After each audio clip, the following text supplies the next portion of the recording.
Osmotic homeostasis എന്ന് പറഞ്ഞു കഴിഞ്ഞാൽ ബാക്ടീരിയയിൽ ഉള്ള വേറൊരു മെക്കാനിസം, അതായത് അതിൻ്റെ സർവൈവലിനും അതിൻ്റെ ഗ്രോത്തിനും ഒക്കെ ആവശ്യമായിട്ടുള്ളൊരു കാര്യമാണ് ഓസ്മോട്ടിക് ഹോമിയോസ്റ്റാസിസ് എന്ന് പറയുന്നത്. ഈ ഓസ്മോട്ടിക് ഹോമിയോസ്റ്റാസിസ് എന്ന് പറയുമ്പോഴത്തേക്കും നമ്മുടെ ബാക്ടീരിയയുടെ സെല്ലാണ്. ആ ബാക്ടീരിയയുടെ സെല്ലിൻ്റെ സർഫസിൽ ഇത് എല്ലാം ഈ ഒരു യൂണിറ്റിനകത്തുള്ള എല്ലാ കാര്യവും പറയുന്നത് എന്താണ്, എൻവയോൺമെൻറ്റിലുള്ള കണ്ടീഷനെ മനസ്സിലാക്കി അതിനോട് ഓക്കെ ആയിട്ട് സർവൈവ് ചെയ്ത് ജീവിക്കാൻ ഒരു അഡാപ്റ്റ് ചെയ്ത് അവിടെ ജീവിക്കാനായിട്ട് ബാക്ടീരിയനെ സഹായിക്കുന്നു. അങ്ങനെയുള്ള ബാക്ടീരിയ ആ കാര്യങ്ങൾ ചെയ്യുന്നു. അതെങ്ങനെയാണെന്നുള്ളതാണ് ഈ ഒരു ചാപ്റ്ററിൽ ഫുള്ള് പറയുന്നത്. ഇതിനകത്ത് എങ്ങനെയാണെന്ന് വെച്ചാൽ ഒരു ബാക്ടീരിയ ആ ബാക്ടീരിയയുടെ എൻവയോൺമെൻറ്റിലുള്ള കണ്ടീഷനും കൂടുകയോ കുറയുകയോ എന്ത് ചെയ്താലും ഈ ബാക്ടീരിയയുടെ ഉള്ളിലുള്ള സൊല്യൂട്ടിൻ്റെ കോൺസെൻട്രേഷൻ എന്താണ്, ഒരു പ്രോപ്പർ ഇത്ര ഉണ്ടെങ്കിൽ ആ അത്രയും തന്നെ മെയിൻറ്റെയിൻ ചെയ്ത് നിർത്താൻ വേണ്ടിയിട്ട് അത് ഉപയോഗിക്കുന്ന ഒരു മെക്കാനിസമാണ് ഓസ്മോട്ടിക് ഹോമിയോസ്റ്റാസിസ് എന്ന് പറയുന്നത്.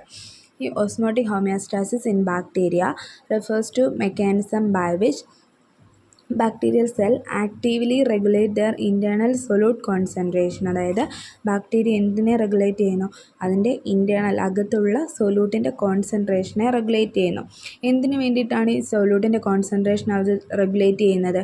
To maintain a stable osmotic balance. ഒരു സ്റ്റേബിളായിട്ട്, അതായത് ഒന്നും ചേഞ്ച് ചെയ്യാത്ത ഒരു സ്റ്റേബിളായിട്ടുള്ള ഒരു ഓസ്മോട്ടിക് ബാലൻസ്, അതായത് എൻവയോൺമെൻറ്റൽ കണ്ടീഷൻ എന്തായിക്കോട്ടെ, എന്ത് കണ്ടീഷനായാലും ആ അകത്തുള്ള ഇൻറ്റേർണൽ കണ്ടീഷന് ഒരു കുഴപ്പമില്ലാതെ, കൂടുകയില്ല കുറയുകയില്ലാതെ സ്റ്റേബിൾ കണ്ടീഷനിൽ തന്നെ ഇരിക്കാനായിട്ട് ഇതിനെ ഹെൽപ്പ് ചെയ്യുന്നു. Then even when expose to varying external environment, അതായത് എന്താണ് എക്സ്റ്റേണൽ അല്ലാതെ പുറത്തുള്ള എൻവയോൺമെൻറ്റ് ചേഞ്ച് ചെയ്തുകൊണ്ടേ ഇരിക്കും, പക്ഷേ അകത്ത് ബാക്ടീരിയയ്ക്കകത്ത് എന്താണ് ഒരു സ്റ്റേബിൾ ആയിട്ടുള്ള കണ്ടീഷനാണ് പ്രൊവൈഡ് ചെയ്യുന്നത്. അതാണ് ഈ ഓസ്മോട്ടിക് ഹോമിയോസ്റ്റാസിസ് എന്ന് പറയുന്നത്. മെയിനായിട്ടും ഇതുവഴി ഈ ഓസ്മോട്ടിക് ഹോമിയോസ്റ്റാസിസ് വഴി എന്ത് മോളിക്യൂളിനെയാണ് ഇത് അക്യുമുലേറ്റ് ചെയ്യുന്നത്, അല്ലെങ്കിൽ ചിലതിനെ അക്യുമുലേറ്റ് ചെയ്യും.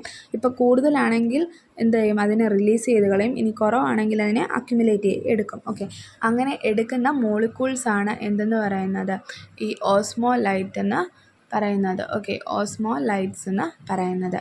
Then to counteract a change in surrounding osmotic pressure and prevent cell damage from excessive water influx. അതായത് എന്താണ് ഈ ഓസ്മോട്ടിക് പ്രഷർ ഈ സറൗണ്ടിങ് എൻവയോൺമെൻറ്റിലുള്ള ഇതിൽ വെച്ച് നോക്കുമ്പോഴത്തേക്കും ഓസ്മോട്ടിക് പ്രഷർ മെയിൻറ്റെയിൻ ചെയ്യാനായിട്ട് ഹെൽപ്പ് ചെയ്യുന്നതാണ്. അതായത് ഇപ്പം പുറത്തെ എൻവയോൺമെൻറ്റൽ കണ്ടീഷനിൽ ചിലപ്പം കൂടുതലായിട്ടുള്ളതാവാം. അപ്പോൾ സെല്ലിനകത്തിന് വേണമെങ്കിൽ അതെന്ത് ചെയ്യും, പുറത്തുനിന്ന് അകത്തേക്ക് കൊണ്ടുവരുന്നു. ഇനി അകത്ത് ഒരുപാടുണ്ടെങ്കിൽ അത് അകത്തു നിന്ന് പുറത്തേക്ക് മാറ്റുന്നു. ആ ഒരു പ്രോസസ്സാണ് ഇവിടെ നടക്കുന്നത്. ആ ഒരു പ്രോസസ്സ് വഴി ബാക്ടീരിയയ്ക്ക് എന്താണ് സർവൈവ് ചെയ്ത് ആ ഒരു കണ്ടീഷൻ മാറിക്കൊണ്ടിരിക്കുന്ന ഹാബിറ്റാറ്റിൽ അതിന് സർവൈവ് ചെയ്യാനായിട്ട് അല്ലെങ്കിൽ അതിനോട് അഡാപ്റ്റ് ചെയ്ത് ജീവിക്കാനായിട്ട് പറ്റുന്നു. ഇനി ഓസ്മോട്ടിക് ഹോമിയോസ്റ്റാസിസ് ബാക്ടീരിയയിൽ കാണപ്പെടുന്ന കുറച്ച് കീ പോയിൻറ്റ്സ് എന്തൊക്കെയാണ്? ഓസ്മോലൈറ്റ്സ് എന്ന് വെച്ച് കഴിഞ്ഞാൽ ബാക്ടീരിയ ചില സ്പെസിഫിക് ആയിട്ടുള്ള ഓർഗാനിക് മോളിക്യൂൾസ്, അതായത് ഗ്ലൈസിൻ, ബീറ്റൈന്, പ്രോലിന്, പൊട്ടാസ്യം അയോൺസ്, അങ്ങനെയുള്ള ഒരു കുറച്ച് ഓർഗാനിക് മോളിക്യൂൾസിനെ യൂസ് ചെയ്യുന്നു. എന്തിനു വേണ്ടിയിട്ട്? അതായത് ഓസ്മോലൈറ്റ് ഇൻറ്റേർണൽ ഓസ്മോട്ടിക് പ്രഷർ മെയിൻറ്റെയിൻ ചെയ്യാൻ വേണ്ടിയിട്ടാണ് ഈ ഓസ്മോലൈറ്റ്സിനെ യൂസ് ചെയ്യുന്നത്. ഓസ്മോസെൻസിങ് എന്ന് വെച്ചാൽ ഈ ബാക്ടീരിയയ്ക്ക് ഒരു സ്പെഷ്യലൈസ്ഡ് ആയിട്ടുള്ള മെംബ്രെയിൻ പ്രോട്ടീൻസ് ഉണ്ട്. അതാണ് ഈ ഓസ്മോസെൻസേഴ്സായിട്ട് ആക്ട് ചെയ്യുന്നത്. അതെന്ത് ചെയ്യുന്നു? ഡിറ്റക്റ്റിങ്, അതായത് എക്സ്റ്റേണൽ, അതായത് പുറത്തുള്ള ഓസ്മോളാരിറ്റി അല്ലെങ്കിൽ ട്രിഗറിങ് ദ അപ്രോപ്രിയേറ്റ് റെസ്പോൺസ്. അപ്പം പുറത്തുള്ള എൻവയോൺമെൻറ്റൽ കണ്ടീഷൻ എന്താണെന്ന് സെൻസ് ചെയ്തെടുക്കുക, മനസ്സിലാക്കുന്നതാണ് ഈ ഓസ്മോസെൻസിങ് എന്ന് പറയുന്നത്.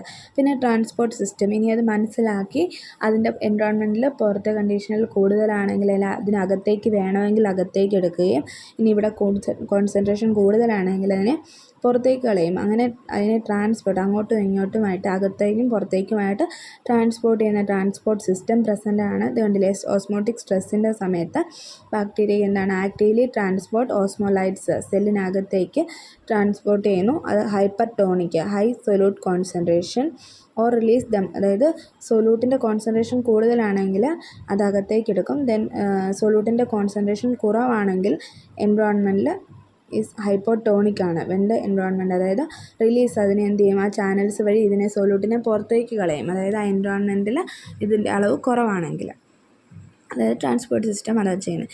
ദെൻ റെഗുലേഷൻ ബൈ ജീൻസ്, ഈ genes expression of genes encoding, അതായത് ഓസ്മോ റെഗുലേറ്ററി പ്രോട്ടീൻസ്, ഈ ഓസ്മോളാരിറ്റി അല്ലെങ്കിൽ ഓസ്മോ റെഗുലേഷൻ കൺട്രോൾ ചെയ്യാൻ വേണ്ടിയിട്ട് സിന്തസൈസ് ചെയ്യുന്ന പ്രോട്ടീൻസിനെ എൻകോഡ് ചെയ്യുന്ന ജീനിൻ്റെ എക്സ്പ്രഷനെ എന്ത് ചെയ്യും, റെഗുലേറ്റ് ചെയ്യും. കാരണം ആ ജീൻസിനെ റെഗുലേറ്റ് ചെയ്യുന്നത് കൊണ്ടാണല്ലോ ഇതിൻ്റെ പ്രഷർ കൂടുകയും കുറയുകയും ചെയ്യുമ്പോൾ ഇതിനെ ഇൻടേക്കോ അപ്ടേക്കോ ആയിട്ട് ചെയ്യുന്നത്. അപ്പോൾ ഇതൊക്കെയാണ് അതിൽ വരുന്ന കാര്യങ്ങൾ. ദെൻ എങ്ങനെയാണ് ഒരു ബാക്ടീരിയ ഓസ്മോട്ടിക് ഹോമിയോസ്റ്റാസിസ് മെയിൻറ്റെയിൻ ചെയ്ത് കൊണ്ടുപോകുന്നത്, അതായത് accumulation of compatible solute, compatible ആയിട്ടുള്ള സൊല്യൂട്ടുമായിട്ട് അക്യുമുലേറ്റ് ചെയ്യുക, അതുപോലെ തന്നെ പൊട്ടാസ്യം അയൺ ഫ്ലക്സ്, സെൽ വോളിൻ്റെ പ്രൊട്ടക്ഷന്.